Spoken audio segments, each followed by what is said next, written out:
BE mechanical engineering झालेले राजेश टोपे हे समर्थपणे राज्याचं आरोग्य मंत्रीपद सांभाळत आहेत। सध्या ते महाविकास आघाडी सरकारमधील अत्यंत कार्यक्षम मंत्री म्हणून ओळखले जातात। घनसावंगी या त्यांच्या मतदारसंघात राजेश टोपे यांनी शिक्षण संस्था, साखर कारखाने, सहकारी संस्थांचे जाळे तयार केले आहे। मात्र राजेश टोपे ज्यावेळी राज्याचं नेतृत्व करतात तेव्हा त्यांच्या मतदारसंघातील कामावर त्यांचे मतदार कितपत खुश असतात? चला तर मग आमदारांच्या रिपोर्ट कार्ड मधून त्यांच्या 2 वर्षातील कामांना त्यांचे मतदार 10 पैकी किती गुण देतात हे पाहूया। राजकीय सामाजिक क्षेत्राबरोबरच शैक्षणिक क्षेत्रामध्ये त्यांनी खूप उल्लेखनीय कार्य केलेलं आहे। आईसारखंच त्यांनी राज्याचाही व्यवस्थित सांभाळ केलेला आहे।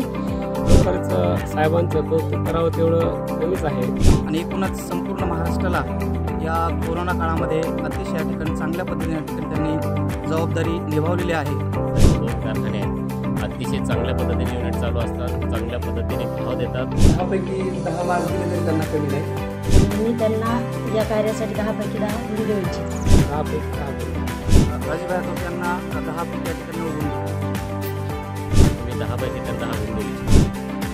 घनसावंगीच्या मतदारांनी प्रातिनिधिक स्वरूपात बोलून त्यांच्या प्रतिक्रिया दिल्या।